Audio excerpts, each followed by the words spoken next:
So the big news coming out is that we've got Forest next week. But yeah, bring them on, playing like we've played today, because we were incredible. The atmosphere was fantastic, but the team, oh God, the team, they were so good.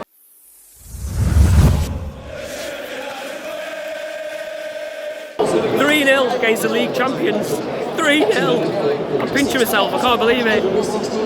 No headphones to me today, sorry, so I'm going to have to shout. Hope you can hear me. Electric atmosphere, beautiful sun-drenched Bramall Lane. We've had all the classics coming out, the fans. Even had a Jack Connell's Magic chant at one point, which was amazing. 3-0 against the champions. I'll tell you what, they're ready for the Premier League, because every single touch they're going down like a Premier League team, and the referee's falling for another crappy referee, giving everything their way. Biggest cheer of the half seems to be for the lino on the south stand when finally flagged for offside. I don't know what he's playing at, but 3 goals. The first two in particular, brilliant. Norwood, his dead balls aren't great, but a lovely open play cross. That man, Gibbs-White, take us to the Premier League.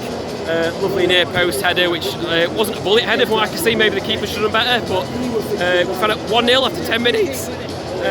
Voice has already gone, as you can hear. And then turning provider for 𝐍𝐸𝐫𝐍, them two linking up really well. Lovely finish from him, another goal for 𝐍𝐸𝐫𝐍. And then Berger, 𝐍𝐸𝐸 turning provider. Berger seems to slip as he hits it, and it goes in with 3-0 after 22 minutes or something. Unbelievable. They've had their spell. For us though, 3 shots on target, maybe 4 shots. We actually took our chances this time. Fulham's had only a couple. Great save from Wes right at the end just now. Kept us in it. They've looked good, but in defence looked a bit iffy. Their keeper seems to be playing some risky balls across the front of his goal. But yeah, I mean they've looked good, but we've looked better and we've taken our chances. Just got to keep that clean sheet now. News filtering through the ground that Borough are losing. We can't throw it away, can we, Blades? Let's get there. Let's get some more goals. Love to see some goals at the Kop end. The roof will come off, I think. Up the Blades! Oh yes, Blades, what a performance that is. So we come out at half time, we're 3-0 up and we're cruising. We then score a fantastic goal, Ender Stevens with his first of the season, just after half time, and that really does kill the game. From there on out, it's party atmosphere, we're celebrating making playoffs. Fulham are celebrating winning the league, and it's just a really nice place to be, Bramall Lane. We got a little bit of drama late on, we found out Forest had scored, so we were playing Huddersfield. And then Forest had conceded, so we were playing Forest again. So the big news coming out is that we've got Forest next week. But yeah, bring them on, playing like we've played today, because we were incredible. The atmosphere was fantastic, but the team, oh God, the team, they were so good. They managed that second half just so cleverly. We kept Fulham at arm's length.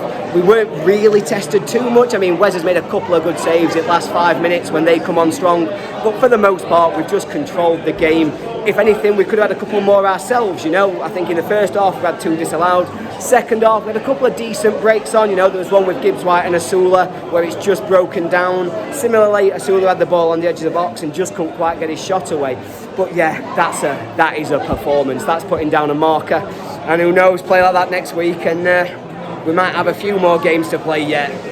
Up the Blades, what a performance. Bring on Forest. Positives and negatives. Positives, a incredible win. We've scored 7 goals in the last 2 games. Strikers, who needs strikers? I can't tell you, I wasn't expecting that. I mean, people will say Fulham were on the beach and all that, but I don't think they were on the beach. I think they came out of the blocks quickly, first few minutes, and showed their intensity and that they actually wanted it. Blaze just wanted it more. That's a massive positive. We are going into the playoffs with momentum, and we've seen it so many times. The teams that get promoted are the teams that go into the playoffs with momentum. I can't say how delighted I am that Fulham also didn't score against us. It felt like they scored against every other team in the Championship. Look that up, Statsman Adam, but they didn't get a goal in the home game or the away game against the Blades, and they cannot handle 𝐍𝐸𝐫𝐍𝐸𝐸, who will be, and I said it weeks ago on Twitter, vital for Sheffield United. Negatives.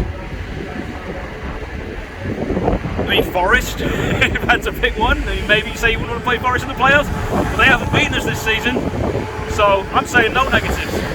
Great win, 4-0 against Fulham, the champions of the Championship, might I add. Yet we were the team that showed up today, showed out, put 4 past them. I mean, outstanding performances all around. I'd love to give everybody 10s, but we're going to make this interesting. Not everybody's getting a 10 today. Let's kick it off, as we always do, in goal with Wes Fotheringham. Today, he gets a 9 from me. League One Wes, clean sheet Wes, making a ton of really good saves. Didn't have to do a whole lot throughout the majority of the game, but when he did, he stepped up, kept that clean sheet, gets his 18th of the season. Love to see it, Wes. Moving on to our back three, we had Basham, Egan, and Robinson. All three of them getting 7.5s from me across the board. They were all great, very, very solid. Each contributed in their own way. We didn't see a lot of long throws from Jack Robinson, but he did have a really good header from one of our set pieces. Egan had one that was just cleared by the Fulham goalkeeper. And Basham, as always, was very, very involved up and down the right-hand side of the pitch. Love to see that back three keep that momentum rolling into the playoffs. Now, on to our wingbacks, starting on the right side with Ben Osborne, giving Ozzy an 8 today. I thought he was really good. I thought he was solid, as he's been the last couple of weeks when he's had to fill in for the injured Baldock. Whether or not we change a winning side, I don't know. I could see Baldock stepping in one of these playoff games if he can become fully healthy. Otherwise, Osborne, totally confident with him there. And on the left side, we had Enda Stevens chipping in with a goal today. Yes, it was an easier finish, but he still had to get it on target, get it past the diving goalkeeper, put it back where it came from, as you're told to do. So Stevens today, for me, gets an 8.5. Really liked his play down the left side. Silly yellow to get at the end, but overall, very, very solid performance from Enda. Moving on to the midfield, Norwood, starting off, gets a 9 from me. The cross for that first goal to Morgan Gibbs-White was spectacular. First time, and getting it that on target into the box with that much pace. Morgan Gibbs-White didn't have to do a whole lot, but wow, Norwood, just a great game. A lot of good set pieces, really created a lot of chances for us. Love to see Norwood back on his best form right as we're making our playoff push. And of course, Fleck gets a 7.5 from me. A silly yellow in the first half. Kind of looked out of it for a while, was conceding a lot of free kicks. But then as the game went on, he was the one winning the free kicks. So I think Fleck turned it around, but wasn't his best performance at all. On the other side of the midfield, of course, we had Sander Berge. Got an assist, got a goal. He gets a 10 from me today. I thought our new look front three was all outstanding today. Berge especially, his best game we've seen in a while. Love to see that from Sander. And then we have Morgan Gibbs-White, the lone player that we're not supposed to fall in love with, yet we all did. He gets a goal, brilliant header, just off the post inside, and of course he gets the assist to Njai. Lovely connection between the two of them all game. I'm glad that he got a little bit of rest. You know, when we're up 4-0, we can take that risk, taking Gibbs-White off the pitch, but it was deserved. He played an outstanding game. 10 for Morgan Gibbs-White. And then, of course, Njai. He gets a 10 from me as well. Yes, I'm giving 10s to the front three. They were all outstanding. Njai, also a goal and assist. You see a trend here, right? Goal, assist, you get a 10. Just really good play. Yes, he only played 60 minutes. Yes, it was another cramp up. But honestly, if Njai has that good of a 60-minute performance, we don't need him for the last 30 minutes. Let's keep him fresh for the next game. We're going to have 3 of these games. That's right, I'm predicting it. 3 games that we're going to end up winning. A home leg, an away leg, and a playoff final down in Wembley. And all 3 of these performers, Berge, Gibbs-White, and Njai, are going to be important and crucial to our 3 playoff wins to get us promoted. Now, on to the subs. We first had Will Asula coming on for Njai, giving him a 7. He had a couple really good opportunities, some good moments where he could have done something a bit better than he did.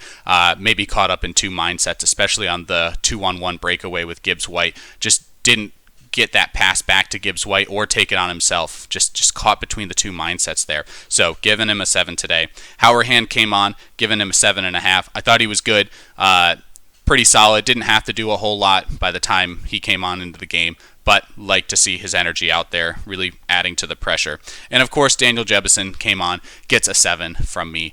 And Jebo, we'd love to see him or Asula getting a goal late on this game, but it didn't happen. But the two of them did connect well. They did create some good pressure and kept Fulham from getting a lot of possession and a lot of opportunities to score as the game winded down. And of course, we're going to finish off with Paul Heckenbottom, given him my first 10 of the season for the manager, Hecky. But this also extends to McCall and Lester. The whole team this year really came in when we were at a low point, when nobody thought we were going to make the playoffs. They turned the form around. They got us into this promotion playoff battle. We ended up finishing 5th, and we, of course, now get to take on Nottingham Forest next Saturday, a 3 p.m. British time kickoff, a little earlier in the day for us over here stateside. So until next time, we hope that you enjoy all of this fan content on Sheffield United Way. Go make sure you give the channel a subscribe, give the video a like, leave a comment, let me know, were these player ratings too nice, too harsh? Give your own player ratings down in the bottom. And of course, as always, we'll see you in the next one.